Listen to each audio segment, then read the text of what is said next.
direct fireworks towards the Justice Center. These fireworks are impacting the adults in custody within the building. Please cease these activities.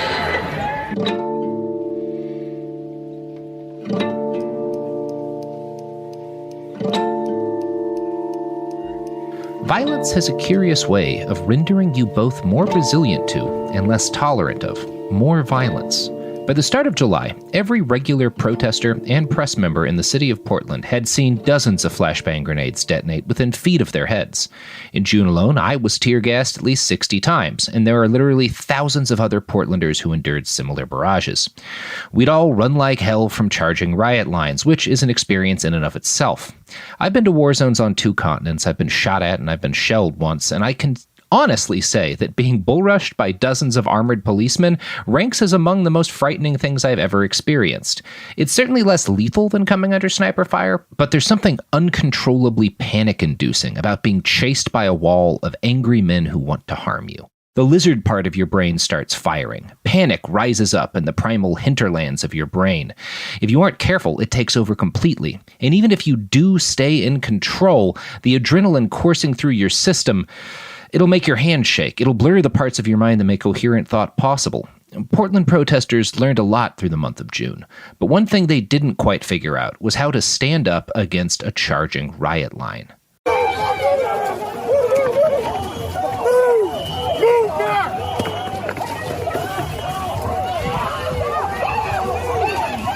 They did learn a lot of other valuable things, though.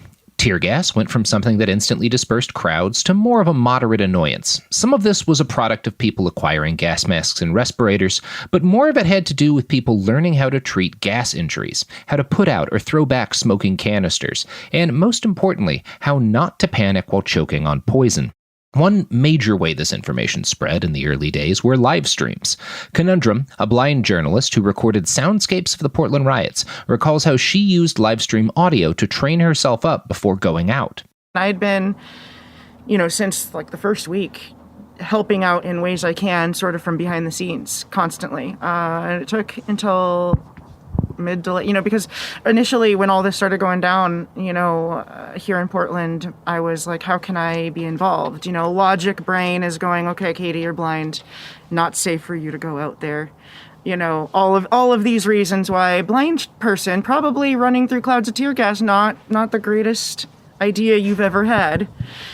And so it was like, okay, well, what are the other ways I can support the community at large and specific people who I know that are out there? Well, for one, I got that $1,200 stimulus check and I didn't need it. So I'm like, who needs gear?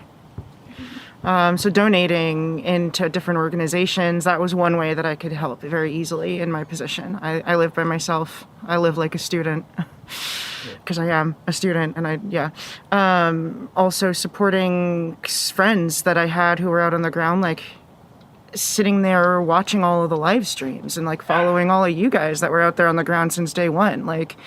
I'm sitting there up all night, every night, 8 nights a week, because some number of my friends are out every night, right? And so as stuff gets started, I start pulling up every stream that I could find. So yeah, that was a lot of what I would be doing, is having multiple live streams playing at the same time, listening to the audio feeds. Obviously, I can't see what's happening in the videos. So, I was not as effective as somebody who could actually see the pictures, obviously. In that tiny regard, I can't see the pictures people are tweeting out or what's in them. But, me and some of my friends had some groups set up where I wasn't the only one doing this, and we would sort of share the information with each other first before passing it on to the people who were, out and about, hey, guys, maybe stay away from 3rd and Madison. There's reports of fascists in a truck with U.S. flags. Don't go around there. There's a guy with a gun. Stuff like that. Once people were actually out on the ground, getting tear-gassed and grenaded and charged on a regular basis, they started coalescing into groups based on what they were particularly interested in doing to help out. For Chris and a number of his colleagues, that meant learning to work as a team of medics. So this kid had a broken shoulder. And there's a bunch of people crowding around, being like, I'm a medic, but I've only got water and Band-Aids and stuff.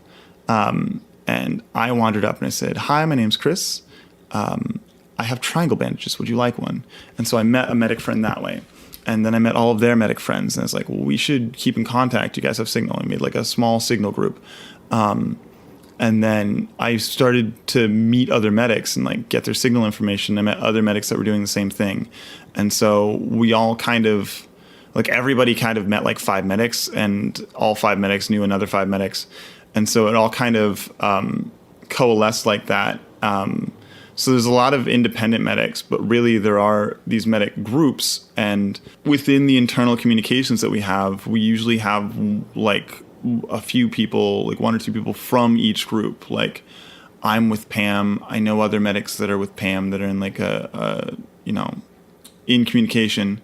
And then, there's the Ewoks, and we'll know some Ewoks. And if I can't get a hold of the Ewoks, I know somebody who can. If I can't get a hold of Rose Hips, I know somebody who can. And so we do all try and talk to each other. We try and talk to each other on the day of to make sure that,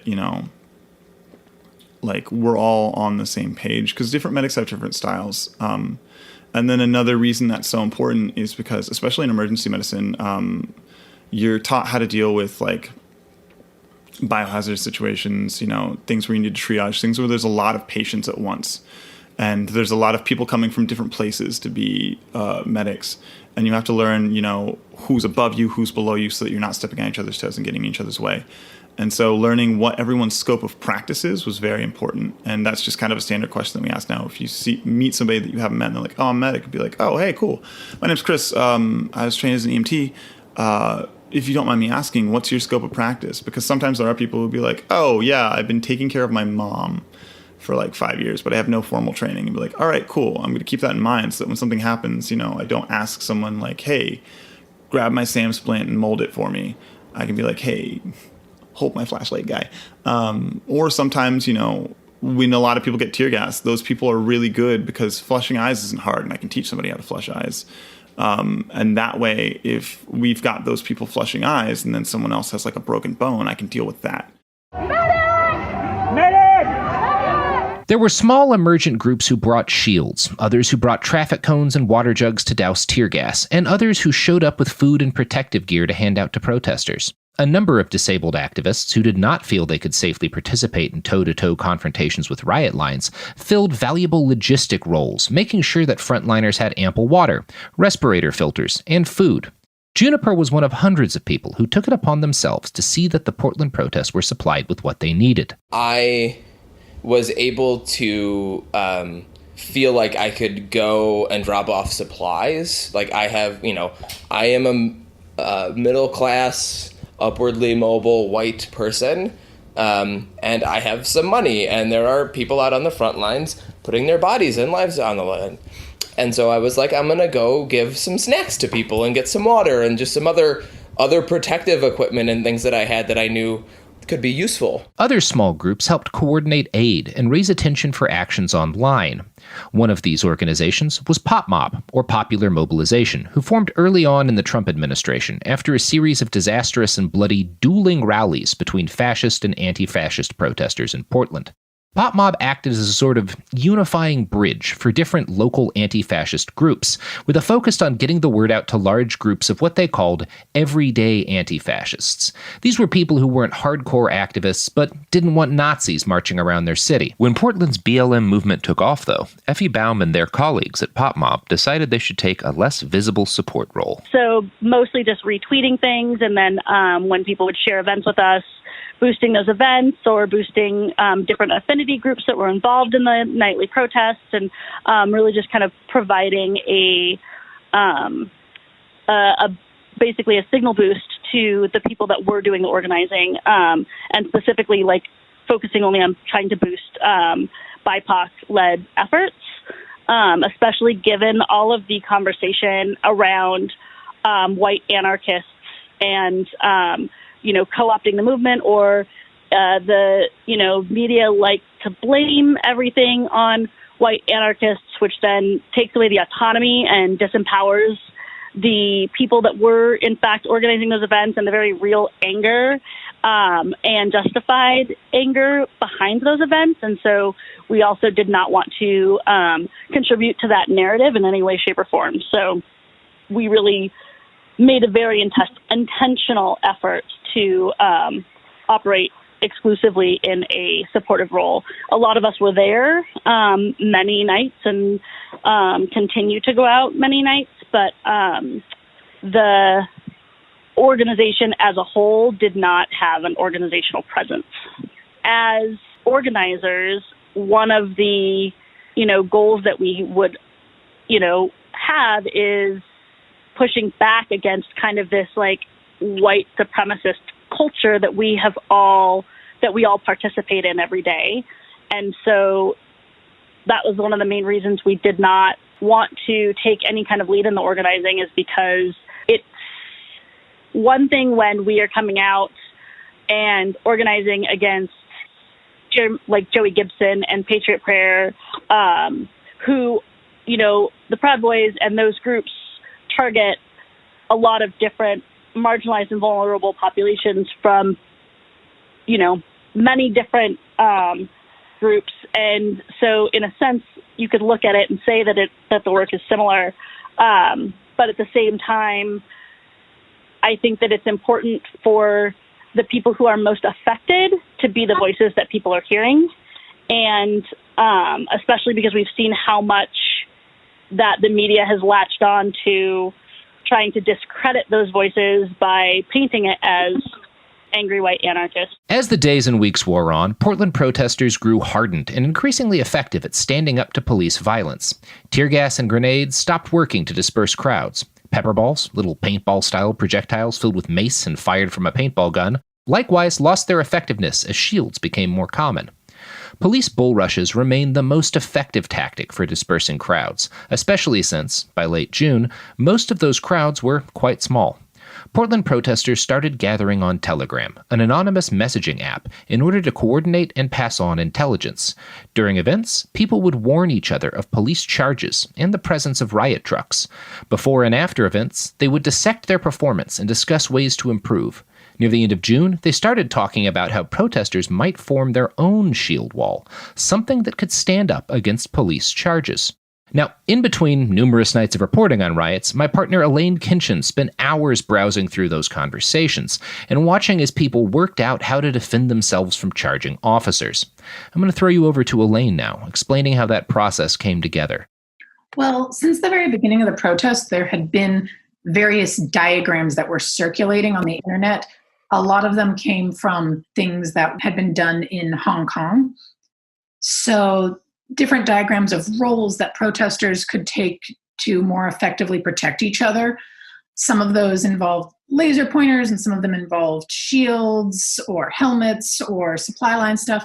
And so those had been being circulated throughout all of June, both on protester Telegram channels and also on Twitter and other communication channels. And as the charges, the bull rushes and stuff really heated up and more people were being injured and the police brutality was becoming more intense, a lot of those discussions and how to effectively implement them would be happening after protests had wound down or during the day. And so I would follow and read through all sorts of different threads where people were posting images of how to do Roman-style turtle shell formations with overlapping shields, or could make a effective wall to block the people behind them from police munitions to more effectively protect all the peaceful protesters who are in the back. All these different emergent groups that form to handle different tasks within the movement are what is called affinity groups. This is a fairly old concept within anarchist organizing. Here, our friends at the Youth Liberation Front, or YLF, explain the context. Again, because President Trump and numerous right-wing media figures have repeatedly called for their imprisonment or execution, we've hired voice actors to reread the things they said to us rather than risk exposing their identities. So an affinity group is usually like 5 to 10 people who share some affinity, and it's the preferred method for anarchist organizing because it's small, it's informal, and usually non-hierarchical. And usually horizontally organized, yeah. And I think it's been preferable to like the large organization model that we attempted and just failed because there was no accountability and there's no way to ensure that like everyone was cool with each other. And when problems came up, they just fucked us over. We spoke to one anonymous activist who had no experience with anarchist organizing prior to the summer of 2020. She started coming out to Portland protests earlier in the summer with her friends. So the first time I went out to one of the nightly protests, I went with a couple of friends that I've known since I was like 18 or 19, because they had been going out and I felt comfortable being with them. They don't come out anymore. Once her friends stopped going, she floated around different crews of activists, experimenting with different affinity groups, but eventually deciding that she preferred an even more decentralized approach to protesting. As far as, like my length of knowledge, an affinity group is just, a decentralized group of people that you can form ideas with and kind of go over maybe like safety tactics and different things like that. But I kind of quickly realized that affinity groups weren't necessarily for me. I think that sometimes it can get complicated fairly quickly. And so I still go down to the protests by myself. Since I've been doing this for as long as I have, it doesn't take me very long to run into somebody that I know. And sometimes I feel like having someone that's worried about my safety can be a bit of a hindrance. Sometimes having to like be on a radio consistently and always be on my phone to make sure that I'm, in communication with different people. I don't want anybody to have to worry about if I'm going to be fine, because I'm going to be fine. So yeah, I usually go down by myself. I think that the network of affinity groups has been a positive thing. People that have been around and experienced the most have that information that they can share with one another. One major advantage of anarchist organizing tactics is that it makes anarchist groups harder to infiltrate and disrupt. Between 1956 and 1971, the FBI instituted a counterintelligence program, nicknamed COINTELPRO, at the orders of Director J. Edgar Hoover. The program was initially targeted at the U.S. Communist Party, but was quickly extended to all kinds of left-wing activist organizations, particularly the Black Panthers. Hoover's goal with COINTELPRO was to increase factionalism, cause disruption, and win defections. He wanted to spread such terror among left-wing activists that none of them would again walk into a meeting without feeling like there must be FBI agents in the room. COINTELPRO was incredibly successful, and while the program officially ended in 1971, the tactics the FBI pioneered in this period have been used by a variety of law enforcement agencies ever since. Even organizations like the Portland chapter of the Black Panthers, whose more radical programs included free breakfast for neighborhood kids and dental care for all, earned the ire of COINTELPRO. In an interview last year, chapter co-founder Kent Ford recalled a journalist sharing with him plots from the FBI to poison the produce the Panthers would use to feed hundreds of kids every morning. As a result, it is impossible to take part in any kind of mass anti-government action and not feel like there are probably federal agents in your midst. We crooked.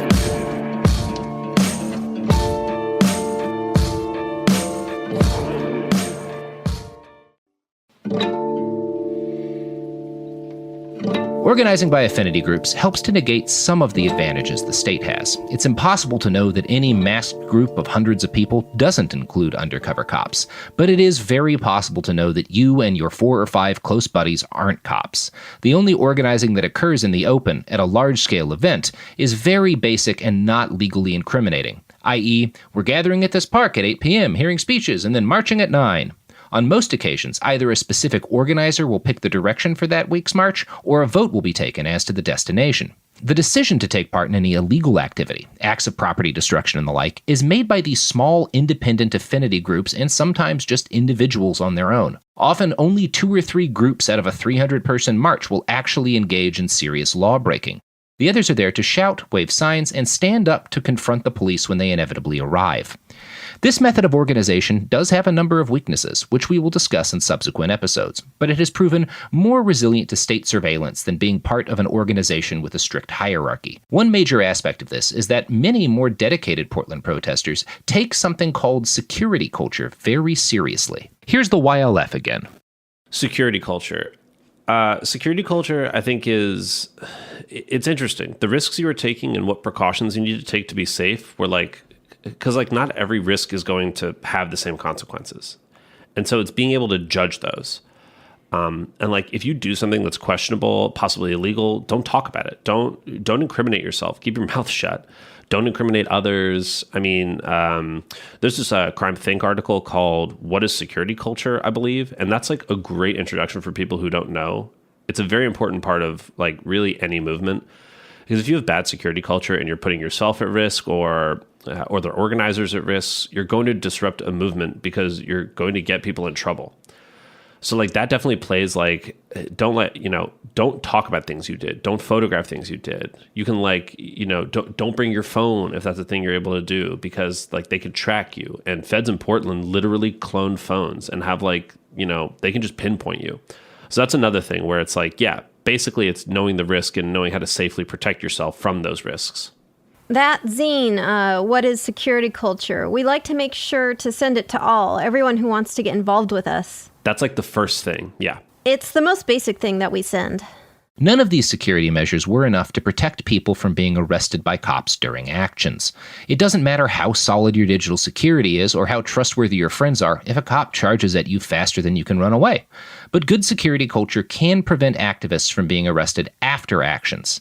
See, the United States is filled to hell and back with cameras. When protesters damage or destroy property while protesting, police will spend weeks trying to identify the individuals responsible. This is a big part of why Black Bloc has evolved as a tactic. If everyone is dressed basically identically, with their features covered and no logos or tattoos showing, it's much more difficult for police to identify people after an action.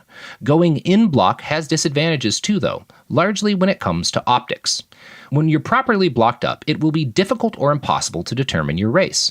As a result, police and local politicians in Portland tended to blame the activities of blocked-up crowds on white anarchists, alleging that the city's Black Lives Matter movement had been hijacked by white kids who just wanted to break things. Koska, an indigenous Portlander who has been arrested, by this point, at least 10 times in 2020, pushed back against that characterization. Definitely a narrative that works because people believe it and people keep repeating it. Even some people of color I hear repeating it. But I know for a fact it's not true because I've been doing this with, people in Black Bloc for several years and have got to know lots of people. And I have never, ever seen so many people of color in Bloc before. And particularly Native people, just the Native people in Bloc is a huge amount compared to the population, the general population of the area. So yeah, I think you could even say it's racist to say that everyone in Black Bloc is white. In September, after more than 4 months of nightly protests, the Justice Department launched a criminal inquiry targeting the leaders of organizations responsible for anti-police brutality protests across the nation. Homeland Security Secretary Chad Wolf told Fox News, "What we know is that we have seen groups and individuals move from Portland to other parts of the country." I also found a very poorly written USA Today article on the subject. It includes this paragraph. Asked why leaders of Antifa, a loosely organized extreme far-left ideology, and Black Lives Matter, formed in part to call attention to violence against black communities, had not been arrested, Wolf said, "This is something I talked to the AG personally about, and I know that they are working on it." So far, these investigations have been markedly unsuccessful. Leaked reports later in the year revealed that the Department of Homeland Security thought that Antifa was an organized group with a structured leadership cast that could be identified and arrested. No evidence of this was ever turned up, which suggests that this sort of decentralized organizational tactic is at least harder for law enforcement to penetrate. The vast majority of affinity groups don't exist to organize window breaking, fire starting, or any of the other things the media love to focus on in their coverage of Portland protests. At their most basic level, affinity groups are a safety tool. Cop riots can be incredibly dangerous, and everyone considering going into such a situation should have buddies who are there to watch your back and render aid if you get hurt. Obviously, not everyone interested in participating in protests had friends who were willing to go out with them. Enter Comrade Collective, an organization that formed in the middle of the protests to help match lone activists with buddies they could protest with for the night. And so the first time I had met up with Comrade Collective, it was funny because I had all this anxiety and stuff, and I remember thinking oh my God, I'm so uncomfortable, I don't know these people, and then I was I'm totally not going to meet up with them again because I was I'll just stay by myself. Here we are. But but it was when I when I left, and one of our other comrades like messaged me and was like, "Are you home?" And like I wasn't expecting that, and I was like, "What?"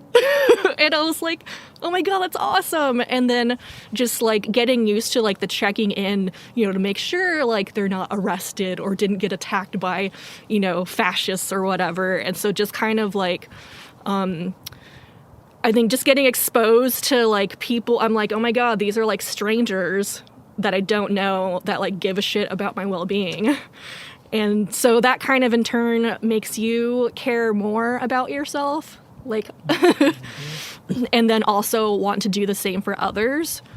And I'm one that tends to stray from the group. So like, I'm definitely like comfortable by myself in certain situations, but even if I'm separated, I like to know that there is someone out there that like I can hit up or whatever, or check in with, even if we're not like together at that moment.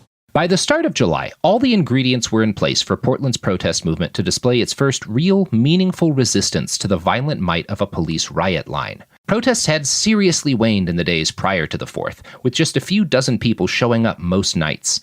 But the holiday, and more to the point, the fact that shitloads of fireworks were on sale for the holiday, brought a massive crowd of more than 1,000 Portlanders out to the city parks in front of the Justice Center and the Mark O. Hatfield Federal Courthouse. In the days that followed DHS Director Chad Wolf's announcement that rapid deployment teams were being sent to Portland, activists had been on the lookout for feds. They'd been visible inside the IRS building across the street from the Justice Center. Reporters had taken several photographs of men in heavy military body armor, carrying rifles. But until the 4th, none of those men had actively engaged with a protest. My team, Beatrix, Elaine, and Garrison, and I all arrived in front of the Justice Center at around 9:30 p.m. The energy in the air was as apparent as the smell of gunpowder. People were setting off fireworks, mostly mortars, at random in and around the crowd.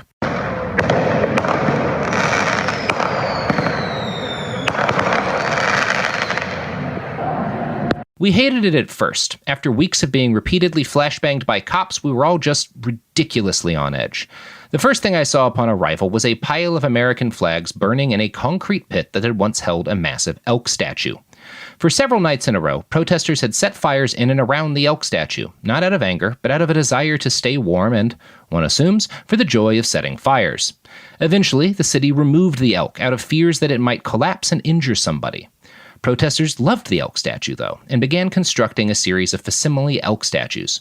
On the 4th, it was a tiny model of a baby elk sandwiched in between billowing flames. While the flags burned, protesters chanted, "Black Lives Matter." Black Lives Matter! Black Lives Matter! As more folks arrived, more fireworks were set off. At first, people simply stood in the street in front of the Justice Center, aiming fireworks straight into the air to provide their incarcerated friends with a show. This was not universally popular behavior because, again, at least half the crowd was dealing with the opening salvos of pretty serious PTSD at this point.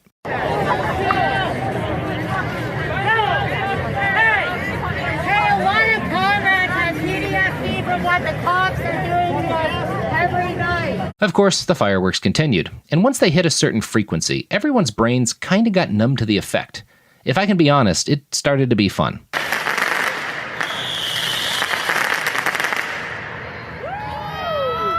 Some individuals and affinity groups within the crowd had brought lasers to shine into the giant camera that had been installed out in front of the Justice Center. By 10:15 p.m., the fireworks usage had grown more militant, and people were shooting dozens of commercial-grade fireworks straight into the Justice Center, breaking several windows.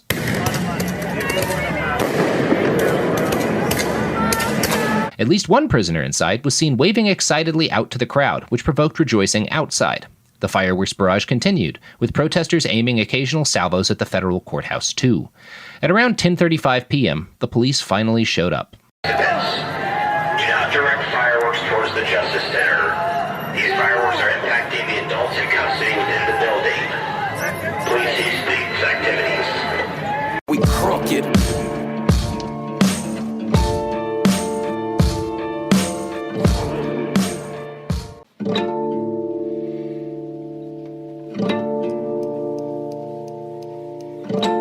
Virtually all the people out on the 4th were, by this point, hardened to police violence. They'd been trained by weeks in the streets to do exactly the opposite of whatever the police LRAD told them to do. True to form, they surged forward at this, moving in force into the intersection between the courthouse and Justice Center. More and more fireworks were launched at both buildings. As I moved forward, sensing imminent tear gas, I heard one person behind me say, "They shouldn't have said anything. Look what happens when they talk." At 10:41 p.m., I started live streaming. Almost immediately after that, federal agents inside the courthouse started dumping tear gas out of holes in the walls of the courthouse. Yeah, that's gas. Yeah, so basically, this has been the 4th of July so far. People were shooting a shitload of fireworks off. And they gave a warning, and people kept firing fireworks. And now it looks like thugs are out and shooting tear gas into the square. The crowd backed up, but did not disperse. Instead, they retreated to the parks, washed each other's eyes out, and continued to shoot fireworks at both buildings. After a few minutes, they marched forward again into the intersection.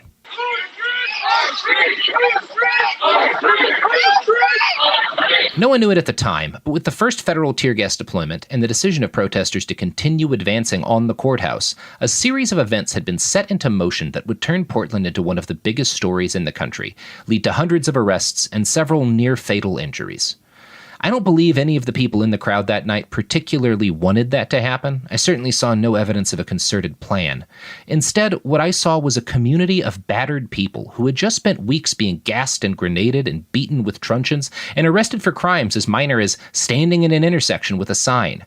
They had started coming out to protest police brutality and wound up repeated victims of it. And now, over the course of June, they'd gotten good at resisting it.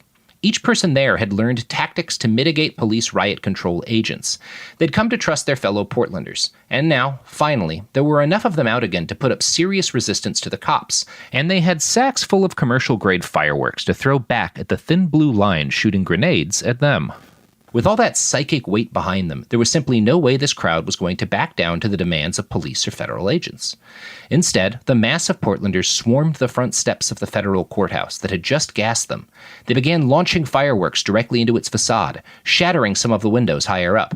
The street-level windows were all covered in plywood, and those plywood walls had several hinged slits on them that federal agents inside could flip open to shoot from. I started calling them murder holes, after similar features built into medieval castles. The term stuck. Minutes went by. Federal agents would occasionally fire pepper balls into the crowd, but 11 p.m. came and went without another major show of force. At around 11:05, the police started dumping gas or smoke out of the side door of the Justice Center.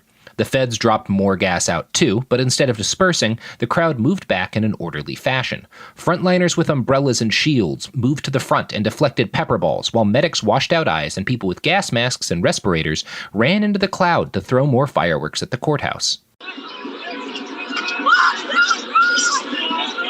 Lots of gas. They were kind of just dropping it out of the window. Oh, you see another firework going off there? The whole situation evolved into something very much like a siege. Yeah, you can see here one of the murder slits. That's an old medieval term, I think. So that's where they're shooting out from at people. So we definitely have an old-fashioned medieval siege here. With this sort of crowd getting their shields and phalanxes to the front. You see the crowd getting their shields to the front. You see the defenders firing out a murder hole. You see fireworks being shot into the thing. This is oh, Jesus Christ. Yeah. Quite a night, everybody. Quite a night. I can't tell what's smoke from fireworks and what's tear gas. I think the feds and the police had expected that gas and pepper balls would suffice to force the crowd away, but the crowd kept advancing. Dedicated teams would run up with traffic cones and put out gas grenades. Eventually, the feds and the Portland police were forced to bombard both parks just to push the crowd away. Yeah, wow. Okay. Shit is going wild. Somebody's riding a bicycle with a shield through the crowd. Fireworks are firing gas too. There's gas behind us. Let's go through here. Go through here. Eventually, the feds and the police made a decision. More gas. It was the most gas deployed in Portland since Tear Gas Tuesday. Despite being doused with gas, the crowd did not scatter. When I washed my eyes out and was able to look around, I saw hundreds of people still arrayed for battle and ready to go. The police and federal agents both came out in force that night. They marched forward, pumping out gas and pepper balls and smoke grenades. The crowd was forced back, foot by foot, but they held together.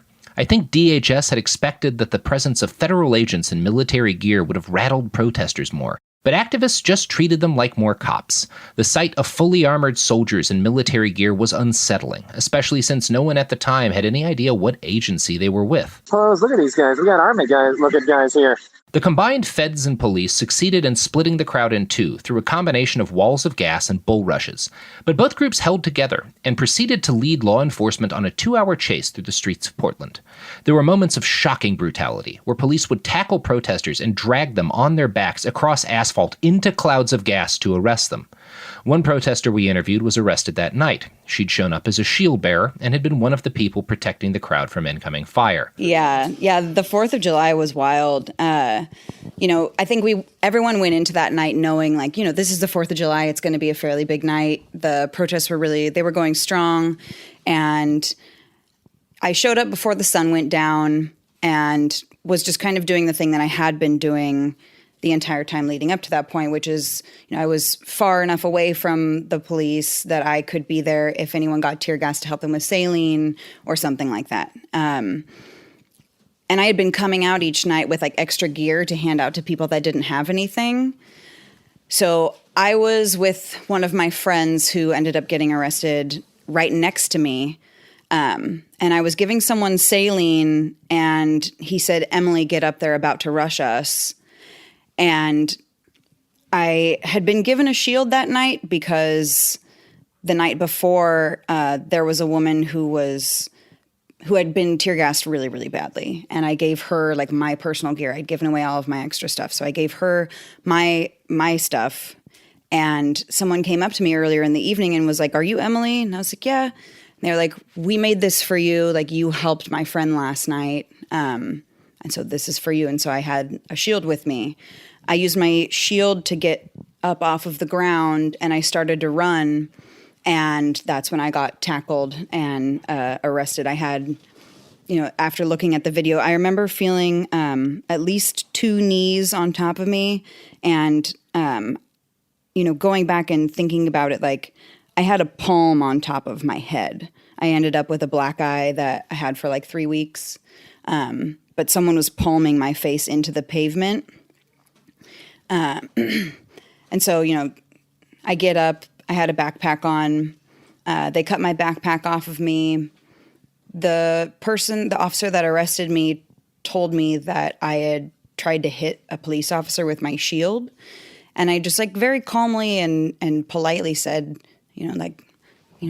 good luck proving that, because I would never do anything like that, because I wouldn't. I was down there to help the people that needed to be helped. I'm not a medic. I never wore medic gear. I never claimed to be a medic. I was just there to assist in any way that I could.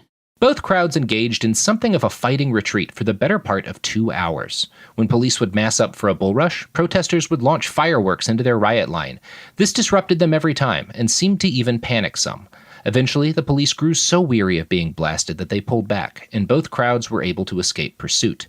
At around 12:40 a.m., both crowds met up again, just a couple of blocks away from the courthouse and justice center. After 2 hours of constant fighting, hundreds and hundreds of people were still together, organized and dangerous. Despite everyone's weariness, there was tremendous excitement in the air as the crowd of Portlanders reoccupied the parks and set off celebratory fireworks in the center of the elk statue. People are setting off fireworks again. Celebrating. For the first time since the demonstrations had begun on May 29th, Portland protesters had what felt like a real victory. The police and the federal agents had thrown everything in their arsenal at a crowd that refused to disperse. People had held their own against multiple riot lines and forced them to back away. For the first time ever, a crowd kicked out of the parks in front of the Justice Center had succeeded in reoccupying those parks. For a long time, people just celebrated. Whoa, boy. In my own experience, July 4th was the first night that did feel a little like a revolution. And of course, the coming days and weeks would make it very clear that the fight was far from over, and that July 4th had been, at best, a very temporary victory. But in the early hours of July 5th, it still felt like one. You guys can see escalated a cop riot. Word to grandpops who couldn't fathom the Obamas. I don't hate America, just a man, she keeps her promises. 20 teens looking like the 60s, it's crazy. A nationwide deja vu, what my people supposed to do. Go to schools named after the Klan founder. Word round town is I don't see why we frowning. Native American students forced to learn about Winnow Sarah. How is that fair, bruh? Some heroes unsung and some monsters get monuments built for them, but ain't we all a little bit of monster? We crooked.